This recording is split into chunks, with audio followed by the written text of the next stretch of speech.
رضاك يا أنت الرحيم يا هبني عطاك يا أنت الكريم منك العطاء يا أنت العظيم يا فيك الرجاء يا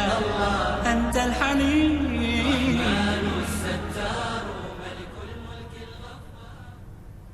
السلام علیکم ورحمۃ اللہ وبرکاتہ. الحمد للہ رب العالمین والصلاة والسلام علی رسولہ الکریم وعلی آلہ وصحبہ اجمعین ومن تبعہ باحسان الی یوم الدین. اما بعد. محترم بھائیوں اور بہنوں، ہم حدیث کی مشہور کتاب ریاض الصالحین کا تفصیلی مطالعہ اور ہر باب کا خلاصہ آپ کی خدمت میں پیش کر رہے ہیں، کیونکہ حدیث رسول صلی اللہ علیہ وسلم کے ذریعے سے ہم اپنی زندگیوں کو منور کر سکتے ہیں. اسی کے ذریعے سے اپنے گھروں میں روشنی پیدا ہو سکتی ہے، اور اگر ہمارے گھروں میں ذکر رسول نہ ہو، تذکرہ رسول صلی اللہ علیہ وسلم نہ ہو، تو پھر ہمارے گھروں میں تاریکی اور اندھیرا ہوگا.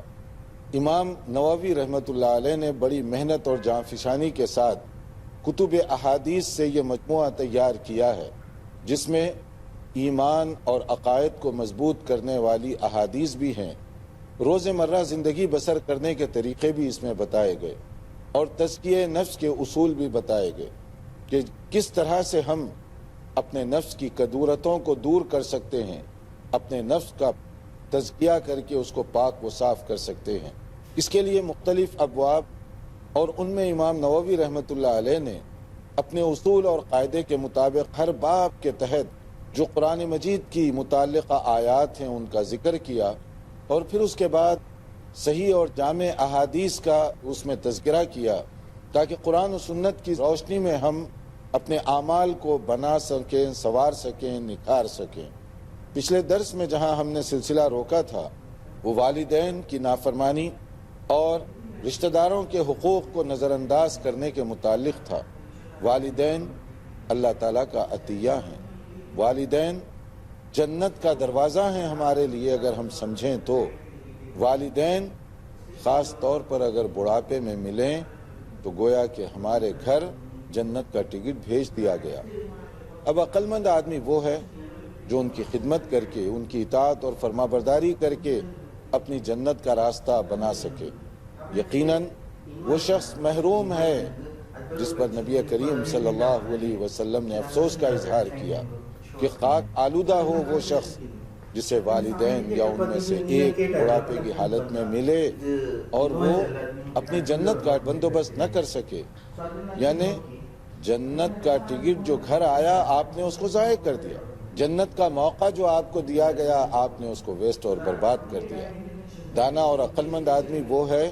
جو والدین کی خدمت کر کے، ان کی اطاعت کر کے، ان کو خوش کر کے ان کی دعائیں لے، اس کے ذریعے سے اپنی آخرت کو بنائے اور سنوارے. اس کے مقابلے میں ماں کی نافرمانی یہ اتنا بڑا گناہ ہے کہ رسول اکرم صلی اللہ علیہ وسلم نے فرمایا ان اللہ حرم علیکم عقوق الامہات. صحیح بخاری اور مسلم کی حدیث ہے کہ اللہ تعالیٰ نے ماں کی نافرمانی کو تم پر حرام کر دیا ہے، حرام کر دیا. یہ جائز نہیں ہے کسی مسلمان کے لیے کہ وہ اپنی ماں کی نافرمانی کرے.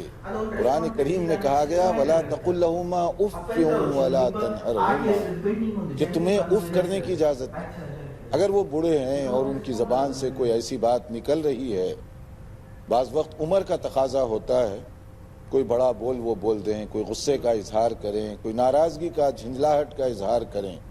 تو آپ کے لیے تحمل مزاجی کا مظاہرہ کرنا چاہیے، صبر اور برداشت کا مظاہرہ کرنا چاہیے.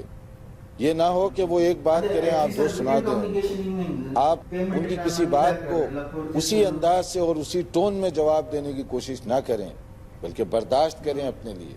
اگر ان سے گفتگو کریں تو ادب اور تہذیب کے ساتھ، ان کے ساتھ سلوک آپ کا بہتر سے بہتر ہونا چاہیے. اگر حدیث رسول صلی اللہ علیہ وسلم پر ہماری نظر ہو اور اس کے مقابلے میں بہت سارے لوگوں میں اور خاص طور پر ویسٹرن مغربی ممالک میں مدرز ڈے کا ایک تصور پایا جاتا ہے، اور دھیرے دھیرے یہ مشرقی ممالک میں بھی وبا چل پڑی ہے فیشن کے نام پر، کہ لوگ اپنے آپ کو تعلیم یافتہ سمجھتے ہیں، اپ ٹو ڈیٹ سمجھتے ہیں اس طرح کی حرکتیں کر کے کہ مدرس ڈے سال میں ایک دن ایسا آتا ہے کہ جس میں ماں کو خوش کر، ماں کے لیے کوئی پھول کا تحفہ بھیج دیا، کوئی گفٹ بھیج دیا کہ جو اس سے ماں خوش ہو جائے گی۔ یا کچھ لوگ تو ایسے ہیں جو بوڑھے خانے، old people house, senior citizens کے لیے یعنی معمر افراد کے رہنے کی گھر میں اب جگہ نہیں رہی، بلکہ ان کے لیے ہاسٹل بنائے جا رہے ہیں۔ بوڑھی ہو گئی ماں، اب اسے بیٹے بیٹیاں یہ نہیں چاہتے کہ یہ بوجھ گھر میں رہے، اس کے وہ ہاسٹل میں بھیج دیتے ہیں اسے۔ کون اس کی خدمت کرے، کون اس کی نگرانی کرے؟ جاؤ بھیج دو ہاسٹل میں، جاؤ وہ بوڑھے خانے جو بنائے گئے ہیں انہیں وہاں پر بھیج دو۔ یہ تصور آتا جا رہا ہے۔ آپ سوچئے کہ اگر اللہ تعالیٰ نے آپ کو بوڑھے والدین کی خدمت کا موقع دیا اور آپ یہ رسک لے سکتے ہیں کہ اپنے والدین کو بڑھاپے کی حالت میں جب وہ ضرورت محسوس کریں ہماری خدمت کی، اور آپ انہیں بھیج رہے ہیں وہاں پر، آپ انہیں بوجھ سمجھ رہے ہیں اپنے لیے، آپ ان کی خدمت کرتے ہوئے ناگواری کے آثار اپنے چہرے پہ لا رہے ہیں۔ یہ کون سی تہذیب ہے؟ اسلامی تہذیب یہ نہیں ہے۔ نہ اسلام اس چیز کو پسند کرتا ہے۔ رسول اکرم صلی اللہ علیہ وسلم نے جو کبیرہ گناہوں کے بارے میں فرمایا تھا اس کو بھی آپ ذہن میں رکھیں۔ اکبر الکبائر کیا ہے؟ آپ نے فرمایا الا انبئکم باکبر الکبائر، کیا ایسے نہ ہو کہ میں تمہیں بڑے گناہوں کی خبر دوں۔ کبیرہ گناہ یعنی بعض چھوٹی چھوٹی غلطیاں ہیں جو ہر انسان سے ہوتی ہیں، اور اللہ تعالیٰ غفور الرحیم ہے اور وہ عفو درگزر سے کام لے گا۔ ہماری نیکیاں ان چھوٹی موٹی مسٹیک کو دور کرنے کا ذریعہ بن جائیں گی، مگر کچھ ایسے بڑے گناہ ہیں جو خود بخود معاف نہیں ہوں گے جب تک کہ آدمی خود ریئلائز نہ کرے، خود آدمی توبہ نہ کرے، خود آدمی اس کو چھوڑنے کی کوشش نہ کرے۔ تو ان میں سے ایک الاشراک باللہ، سب سے بڑا گناہ یہ ہے کہ آپ اللہ تعالیٰ کے ساتھ شرک کریں۔ اللہ تعالیٰ مشرک کی مغفرت نہیں فرمائے گا جب تک کہ وہ اپنی زندگی میں توبہ کر کے شرک کو نہ چھوڑ دے، اس کی مغفرت نہیں۔ حالت شرک میں اگر وہ چلا گیا تو اس کے لیے دعائے مغفرت بھی نہیں کی جا سکتی۔ شرک سب سے بڑا گناہ۔ پھر اس کے بعد وہ عقوق الوالدین، والدین کے ساتھ نافرمانی کرنا، یہ بہت بڑا گناہ ہے، یعنی اس کو کبیرہ گناہوں میں شمار کیا گیا۔ اگر کوئی اس حدیث کو پڑھ لے تو پھر کیا اپنے باپ کی بے عزتی کرے گا؟ کیا اپنی والدہ کا دل دکھائے گا؟ نہیں، ممکن ہی نہیں ہے یہ۔ پھر تیسری جو بات بتائی گئی، الا وقول الزور وشہادت الزور، جھوٹی بات، جھوٹی گواہی۔ جھوٹی گواہی دینا اتنا بڑا گناہ ہے کہ رسول اکرم صلی اللہ علیہ وسلم جب یہ بیان کر رہے تھے تو ٹیک لگا کر آپ بیٹھے ہوئے تھے، اور جب آپ اس نقطے پر پہنچے تو آپ نے بار بار اس کا تذکرہ کیا، جھوٹی گواہی، جھوٹی گواہی۔ کیوں آپ اس سے لوگوں کو ڈرا رہے تھے؟ اس لیے کہ جھوٹی گواہی یہ ظلم کرنے کا ایک راستہ کھولتی ہے، کیونکہ آپ اگر غلط قسم کی گواہی دیں گے تو مقدمہ سارے کا سارا بدل سکتا ہے، ٹرائل سارے کا سارا الٹا ہو سکتا ہے، حقدار محروم ہو جائے گا اپنے حق سے، ظالم کو آپ مظلوم بنا دیں گے، مظلوم کو ظالم بنا دیں گے۔ اسی لیے جھوٹی گواہی دینا بہت بڑا گناہ ہے۔ اگر آپ کسی واقعے کو جانتے ہیں، سچ سچ گواہی دیں، جھوٹی بات کر کے دوسروں پر ظلم کا دروازہ نہ کھولیں۔ اور پھر رشتہ داروں کے حقوق کو ادا کرنا، سمجھنا، یہ بھی بہت ضروری ہے۔ لیکن کتنی تعجب کی بات ہے کہ نبی کریم صلی اللہ علیہ وسلم نے رشتہ داروں کے حقوق متعین فرمائے، مگر یہ مصیبت بیماری کی طرح سے گھر گھر کی بیماری بنتی جا رہی ہے، پھیلتی جا رہی ہے کہ رشتہ داروں کے ساتھ ہمارے تعلقات نہ ہونے کے برابر، صلہ رحمی کا کوئی تصور باقی نہیں رہا الا ماشاء اللہ۔ نہ دعا، نہ سلام، نہ خیر خیریت، نہ آمد و رفت، نہ ایک دوسرے کی خبر گیری۔ قریبی رشتہ دار، بھائی کی زیارت بہن کے پاس نہیں، دو رشتہ داروں کی آپس میں ملاقات نہیں، مہینوں گزر جاتے ہیں، اتنی دلوں میں کدورتیں اور دوریاں پیدا ہو گئیں۔ دیکھیے رسول اکرم صلی اللہ علیہ وسلم نے کیا فرمایا۔ اسی لیے میں کہتا ہوں کہ پڑھیے کتاب کو، سمجھیے کتاب کو، عمل کیجئے، تاکہ ہمارے گھروں میں قرآن و سنت کی تعلیمات کا نور اور روشنی ابھر سکے۔ رسول اکرم صلی اللہ علیہ وسلم نے رشتے ناتوں کے بارے میں فرمایا، لا يدخل الجنت قاطع ایک اور حدیث میں قاطع رحم، صحیح بخاری اور مسلم کی حدیث ہے کہ وہ شخص جنت میں نہیں جا سکتا جو رشتوں کو کاٹنے والا ہو، صلہ رحمی کو نہ سمجھنے والا ہو۔ رشتوں کو جوڑنے کا حکم دیا گیا، اگر آپ کاٹیں گے جنت سے آپ دور ہوتے چلے جائیں گے۔ ایسا آدمی جنت کی خوشبو تک نہیں پائے گا جو رشتہ داروں کے حقوق کو نہ سمجھے اور اس کو ادا نہ کرتا ہو۔ اور اس کے بعد امام نووی رحمۃ اللہ علیہ نے ریاض الصالحین میں ایک اور باب کا آغاز کیا، اور وہ باب بہت ہی اہم ہے، اور وہ یہ ہے کہ آپ نہ صرف والدین کے ساتھ اور رشتہ داروں کے ساتھ حسن سلوک کریں، بلکہ ان کے دوستوں کے ساتھ بھی، اگر وہ مر چکے ہیں والدین تو ان کے جو دوست تھے ان کے ساتھ بھی بہتر سلوک کریں۔ کس طرح، ہم ایک مختصر بریک کے بعد انشاءاللہ اس کی تفصیلات بتائیں گے، دیکھتے رہیے پروگرام۔ أنت الكريم ومنك العفاف يا ناظرین، وقفے سے پہلے ہم بتا رہے تھے کہ والدین کا مقام کتنا اونچا ہے، رشتہ داروں کے ساتھ تعلقات کی نوعیت کیا ہونی چاہیے، صلہ رحمی کا اسلام میں کتنا اونچا مقام رکھا گیا، نہ صرف اپنے رشتہ داروں کے ساتھ بلکہ اسلام تو یہ کہتا ہے کہ آپ کے جو والدین ہیں ان کے جو دوست تھے ان کی وفات کے بعد، یعنی والدین مر گئے مگر ان کے دوست زندہ اگر ہوں، آپ ان کے ساتھ بھی اچھا سلوک کریں، آپ ان کے ساتھ بھی بہتری کا معاملہ کریں۔ یہ اسلامی تعلیمات اور اس کا تقاضا ہے۔ دیکھیے رسول اکرم صلی اللہ علیہ وسلم نے فرمایا، ان ابر البر ان یصل الرجل ود ابیہ، بہترین نیکی، پرفیکٹ نیکی کیا ہے، اعلیٰ درجہ کیا ہے نیکی کا؟ وہ یہ ہے کہ آپ اپنے والد محترم کی وفات کے بعد ان کے دوستوں کے ساتھ بہتر سلوک کریں۔ پہچانیے ان کے دوستوں کو، جانیے ان کی کس کے ساتھ تعلقات تھے، اور آپ ان کے ساتھ بہتر سے بہتر اور اچھے سے اچھا سلوک کریں۔ یعنی نبی کریم صلی اللہ علیہ وسلم اس بات کی تعلیم دے رہے ہیں کہ آپ صرف والدین نہیں بلکہ والدین کے ساتھ ان کے مرنے کے بعد جو ان کے دوست احباب جن سے ان کا اٹھنا بیٹھنا تھا ان کے ساتھ بھی آپ کا سلوک بہتر ہونا چاہیے، اچھا ہونا چاہیے۔ اسی طرح سے نبی کریم صلی اللہ علیہ وسلم سے ایک موقع پر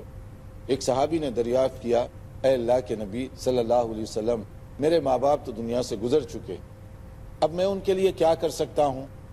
تو آپ نے فرمایا بہت کچھ کر سکتے ہو، ان کے لیے تم دعا کر سکتے ہو، ان کے لیے استغفار کر سکتے ہو، اور اگر انہوں نے کوئی پروگرام بنایا تھا اچھے کام کرنے کا جو تمہاری طاقت میں ہے تو تم اس کو پورا کرو، یا انہوں نے کوئی اگریمنٹ کیا کسی کے ساتھ تو اس کو تم جہاں تک ہو سکا نبھانے کی کوشش کرو۔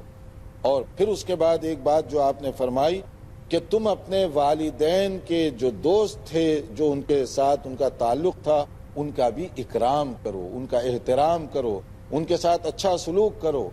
وَإِكْرَامُ صَدِيقِهِمَا، کہ تم ان کے دوستوں کے ساتھ اکرام کا معاملہ کرو۔ اور یہ صرف آپ نے فرمایا نہیں بلکہ آپ نے خود کیسے عمل کیا اس کو بھی آپ دیکھیے۔ ایک حدیث ہے صحیح بخاری اور صحیح مسلم، رسول اکرم صلی اللہ علیہ وسلم حضرت خدیجہ ام المؤمنین رضی اللہ عنہا ان کے ساتھ بہت محبت کا معاملہ کرتے تھے، عزت احترام کیا کرتے تھے۔ حضرت خدیجہ وہ خاتون ہیں جنہوں نے اس وقت نبی کریم صلی اللہ علیہ وسلم کی حوصلہ افزائی کی جب آپ کی حوصلہ افزائی کرنے والے نہیں تھے۔ ام المؤمنین حضرت عائشہ رضی اللہ عنہا ایک موقع پر فرماتی ہیں کہ اب آخر عورت کی جو نفسیات ہوتی ہے وہ کہتی ہیں ما غرت علی احد من نساء النبی صلی اللہ علیہ وسلم ما غرت علی خدیجہ رضی اللہ عنہا، مجھے جو غیرت آتی تھی حضرت خدیجہ کی طرح کسی اور پر نہیں آتی۔ یعنی وہ نسوانی جو عادت ہوتی ہے کہ نبی صلی اللہ علیہ وسلم چونکہ گھر میں بار بار حضرت خدیجہ کا ذکر کرتے تو حضرت عائشہ رضی اللہ تعالی عنہا کو بڑا سا محسوس ہوتا کہ حضرت خدیجہ کا تو مکہ مکرمہ میں ہجرت سے پہلے انتقال ہو چکا ہے، اور نبی صلی اللہ علیہ وسلم ہجرت کے بعد مدینہ منورہ میں بھی کثرت کے ساتھ ان کا تذکرہ کرتے ہیں، آخر کیوں؟ حضرت عائشہ رضی اللہ تعالی عنہا نے اس کو چھپایا نہیں بلکہ ظاہر کیا نبی صلی اللہ علیہ وسلم سے،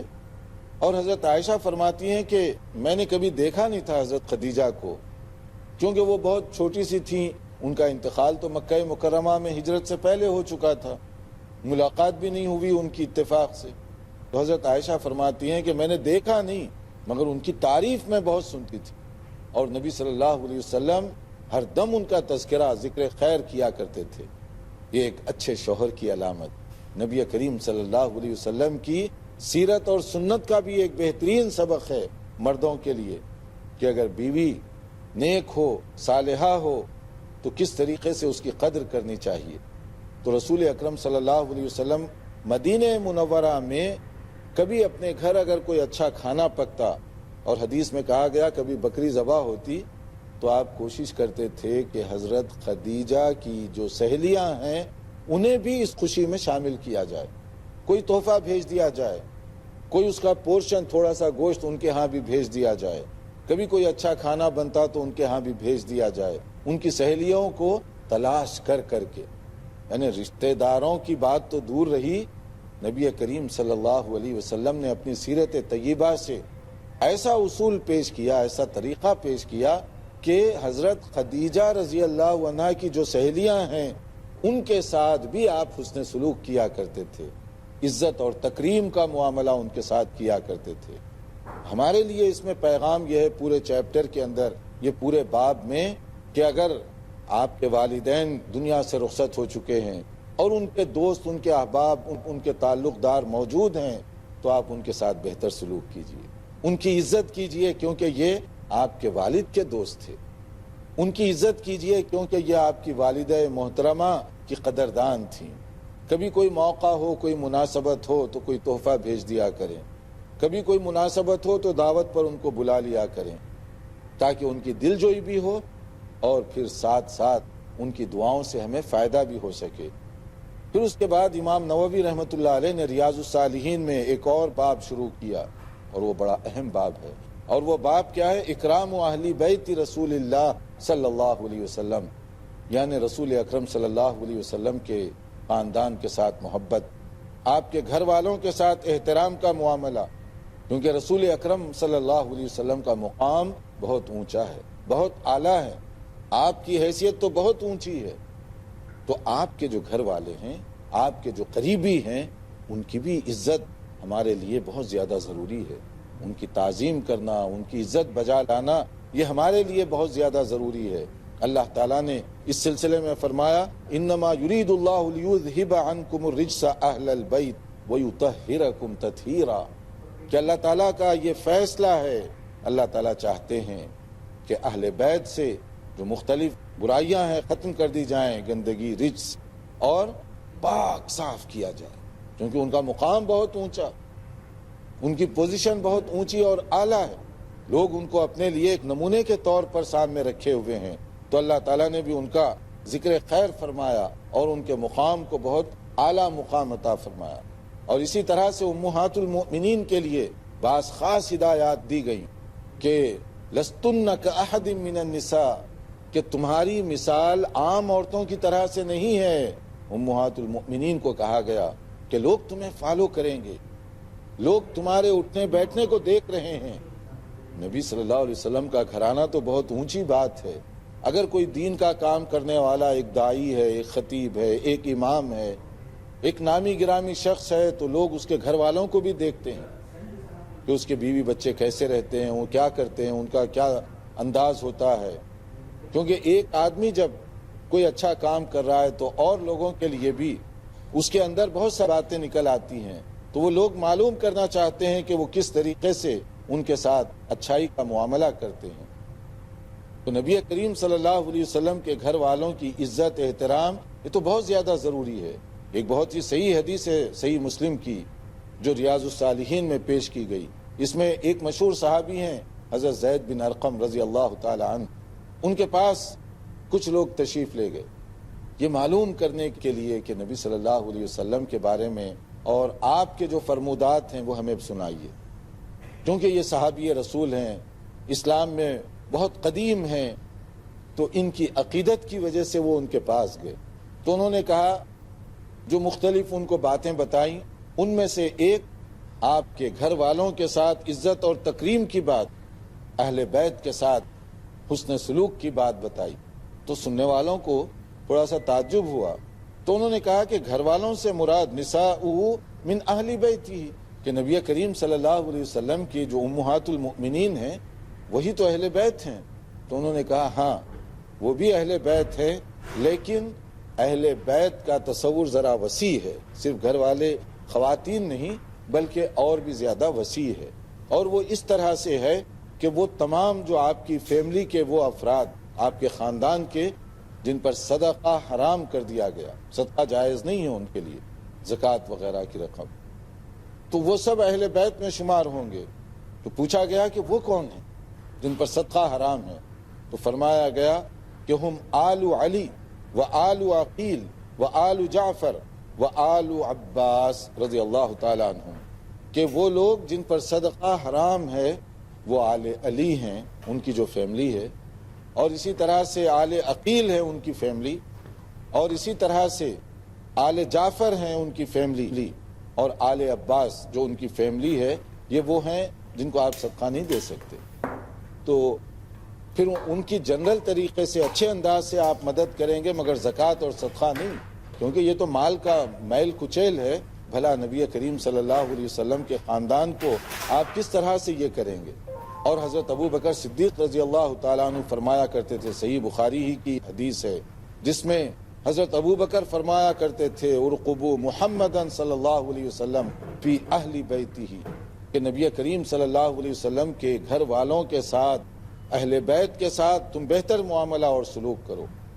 حضرت عمر رضی اللہ تعالیٰ عنہ کا خاص تعلق تھا حضرت حسن اور حضرت حسین رضی اللہ تعالیٰ عنہما کے ساتھ، بڑی عزت، احترام اور تکریم کا معاملہ کرتے. حضرت ابن عباس رضی اللہ عنہما کو حضرت عمر رضی اللہ عنہ بڑے خاص لوگوں میں شمار کرتے تھے، حالانکہ عمر کے لحاظ سے وہ کم تھے، مگر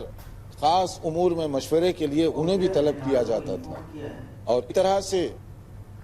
آپس میں جو صحابہ کرام تھے، جیسے حضرت زید رضی اللہ تعالیٰ عنہ، وہ حضرت عبداللہ ابن عباس رضی اللہ عنہما کو دیکھ کر آگے بڑھ کر ان کی عزت اور احترام کر رہے ہیں کہ یہ نبی کریم صلی اللہ علیہ وسلم کے گھر والے ہیں، ان کی عزت، ان کی تکریم یہ ہمارے لیے بہت ہی زیادہ ضروری ہے. یہ عام طور پر صحابہ کرام رضوان اللہ تعالیٰ علیہ مجمعین یہ ان کا انداز ہوا کرتا تھا. مگر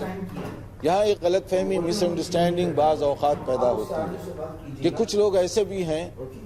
جن کے باپ دادا یا دادا پردادا وہ اہل بیت سے تعلق نہیں رکھتے، نہ سید ہیں، اور اچانک وہ سید بن گئے. یہ کیسے ممکن ہے کہ جس کے دادا سید نہ ہو وہ اچانک سید بن جائے؟ اس لیے اہل بیت کے نام پر، سید کے نام پر، یا نبی صلی اللہ علیہ وسلم کی فیملی کے نام پر غلط بیانی، دھوکہ بازی، یہ اللہ تعالیٰ کو سخت ناپسند. ناظرین، یہاں ہمارا وقت پورا ہو رہا ہے. آئندہ درس میں ہم انشاءاللہ تعالی ریاض الصالحین کے مزید ابواب کا تذکرہ کریں گے. انتظار کیجئے ہمارے پروگرام کا. والسلام علیکم ورحمۃ اللہ وبرکاتہ. هذا القرآن يوحدنا لطريق الخير يوجهنا الله تعالى أنزله ورسول الله معلمنا هذا القرآن يوحدنا لطريق الخير يوجهنا